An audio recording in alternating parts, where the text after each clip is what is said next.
दोस्तों, आने वाले कुछ महीनों में मानव जाति पर एक भयानक खतरा आने वाला है। पृथ्वी पर एक ऐसा खतरा मंडरा रहा है जो पूरी मानव जाति को विनाश के कटघरे में लाकर खड़ा कर देगा। यह खतरा बहुत ही तेज रफ्तार से पृथ्वी की ओर बढ़ रहा है, लेकिन दोस्तों, इस बारे में कोई बात क्यों नहीं कर रहा है? पृथ्वी खतरे में है और सब अपने मुंह पर चुप्पी लगाए बैठे हैं। आखिर कोई इसके बारे में बात क्यों नहीं कर रहा है?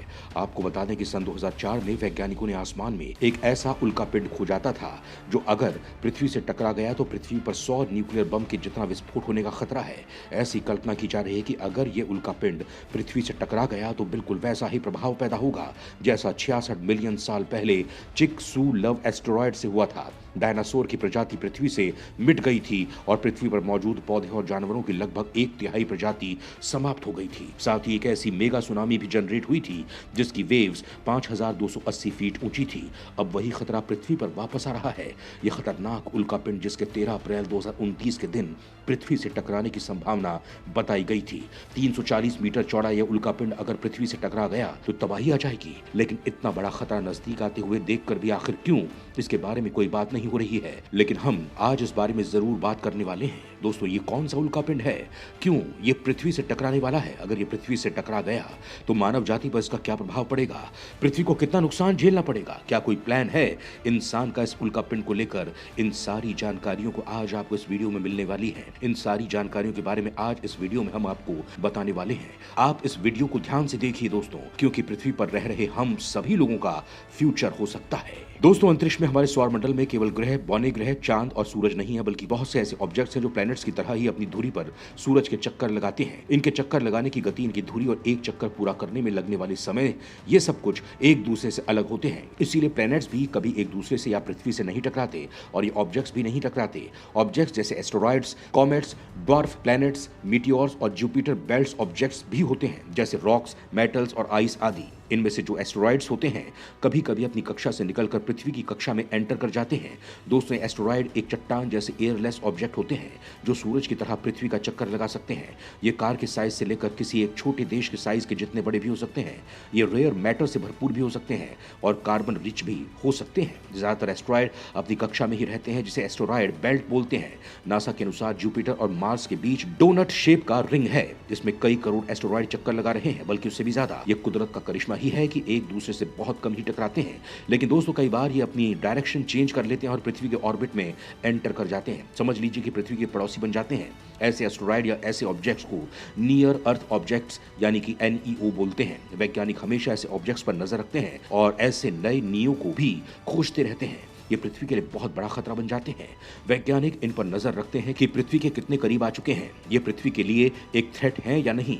तो इसी कड़ी में सन 2004 में भी वैज्ञानिकों ने एक ऐसे ही थ्रेट का पता लगाया है जिसका नाम है एस्टेरॉइड 99942 एपोफिस, एक नियो जिसका डायमीटर लगभग 340 मीटर यानी कि 1100 फीट है। ये 3.5 फुटबॉल के मैदान जितना बड़ा है और 2004 में पृथ्वी से केवल 17 मिलियन किलोमीटर की दूरी पर रह गया था, जिसकी वजह से पृथ्वी के लिए एक बहुत बड़ा खतरा बन गया था। इसकी धुरी पृथ्वी की धुरी जैसी ही थी और इसकी गति पृथ्वी को सूरज के चक्कर पूरा करने में 365 दिन लगते हैं और अपोफिस को सूरज का एक चक्कर पूरा करने में 324 दिन लगते हैं, जो लगभग पृथ्वी के ही बराबर हैं। वैज्ञानिकों ने बताया कि पृथ्वी के लिए ये आज तक का सबसे खतरनाक एस्टेरॉइड है, इसीलिए वैज्ञानिकों ने इसे एपोफिस का नाम दिया है। एक बेहद विनाशकारी इजिप्शियन डिमर का नाम है ये। उसी डिमर के नाम पर इस एस्टेरॉइड का नाम रखा गया है। वैज्ञानिकों ने अपडेट किया कि 13 अप्रैल 2029 में ये पृथ्वी से केवल 31,865 किलोमीटर की दूरी पर होगा और 2.7% चांसेस हैं कि पृथ्वी की ग्रेविटेशनल फोर्स की वजह से पृथ्वी की तरफ खिंचा चला आएगा और पृथ्वी से टकरा सकता है। ये प्रतिशत आज तक प्रेडिक्ट किए गए चेंजेस में से सबसे ज्यादा है। अगर पृथ्वी से टकराया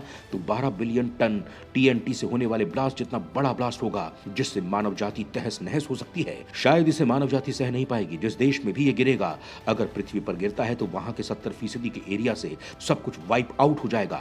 इसका प्रभाव सिर्फ एक जगह नहीं होगा बल्कि पूरे ग्लोब पर होगा। पूरे प्लेनेट का इकोसिस्टम उथल पुथल हो जाएगा। कई करोड़ लोग मारे जाएंगे। आने वाली कई जनरेशन तक इंसानों पर इसका प्रभाव देखा जा सकेगा। दोस्तों, एस्टेरॉइड की वजह से आज तक का सबसे बड़ा डिस्ट्रक्शन 65 मिलियन साल पहले हुआ था, जिसने डायनासोर का अस्तित्व समाप्त किया था और वो एस्टेरॉइड 300 फुट बड़ा था, जबकि एपोफिस 1100 फुट का है। तो अब आप खुद ही अंदाजा लगा सकते हैं कि कितना विनाशकारी होगा। अब सवाल यह है कि क्या वाकई 13 अप्रैल 2029 को पृथ्वी पर इतना बड़ा विनाश होगा? दोस्तों, 5 अप्रैल 2021 को एक एस्टेरॉइड पृथ्वी से एक निश्चित दूरी पर से गुजरा था। वैज्ञानिकों ने इस मौके का भरपूर फायदा उठाया और पावरफुल रडार की मदद से इसे ऑब्जर्व किया। इसे प्रिसाइसली ऑब्जर्व करने के बाद उन्होंने पता किया कि इसके 2029 में पृथ्वी से टकराने के चांसेस बहुत ही कम हो गए हैं। इसने दोबारा से अपनी डायरेक्शन में बदलाव किया है। इसकी ऑप्टिकल ऑब्जर्वेशन और एडिशनल रडार ऑब्जर्वेशन से पता चला है कि इसके 2036 में भी पृथ्वी के करीब से गुजरने के चांसेस कम हैं और 2068 में पृथ्वी के नजदीक से गुजरेगा ही गुजरेगा। तब तक कोई खतरा नहीं है दोस्तों। इसीलिए इसके बारे में अब कोई बात नहीं कर रहा है, क्योंकि 2021 के बाद से इसे खतरा बहुत कम हो चुका है। वैज्ञानिकों की इसके ऊपर अलग अलग राय है और नासा के centre for near earth object studies के वैज्ञानिक डेविड फार्मेशिया का तो ये कहना है कि उनकी कैलकुलेशंस के अनुसार अगले 100 सालों तक इसका खतरा टल चुका है। पर यह पृथ्वी से भविष्य में टकराएगा तो जरूर, लेकिन 100 साल तक तो नहीं रहने वाला है। हालांकि इसे ऑब्जर्व करते रहना पड़ेगा, क्योंकि अगर इसने अपनी डायरेक्शन चेंज की ये प्रिटिशन कुछ और होंगे। दोस्तों, नासा ने एपोफिस को ऑब्जर्व करने के लिए और आइरिस रेक्स मिशन शुरू करने का प्लान बनाया है। ये सेम स्पेसक्राफ्ट है जिसे 2016 में लॉन्च किया गया था। एस्टेरॉयड के बारे में जानकारी इकट्ठा करने के लिए 2016 में मिशन शुरू किया गया था। एस्टेरॉयड के बारे में जानकारी इकट्ठा करने के लिए इसे स्पेस में भेजा गया था, ताकि एस्टेरॉयड के ओरिजिन और फॉर्मेशन के बारे में और भी विस्तृत जानकारी हासिल की जा सके।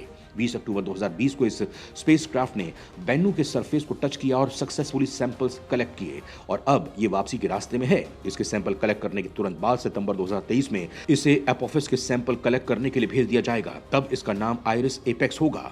ये 18 महीने तक एपोफिस को स्टडी करेगा, जिससे इस एस्टेरॉयड के बारे में बहुत ही डिटेल जानकारी मिल सकेगी और इससे होने वाले खतरे के बारे में भी वैज्ञानिक पता कर पाएंगे। दोस्तों, आपको क्या लगता है कि आइरिस एपेक्स मिशन सक्सेसफुल होगा? क्या वैज्ञानिक 2068 में आने वाले खतरे से पृथ्वी को बचा लेंगे, या ये खतरा जो अभी के लिए टल चुका है, ये फिर से मानव जाति का दिल दहला देगा, वैसे ही जैसे 2004 में इसका खौफ वैज्ञानिकों को खाया जा रहा था? दोस्तों, आपके विचार कमेंट सेक्शन में जरूर दें।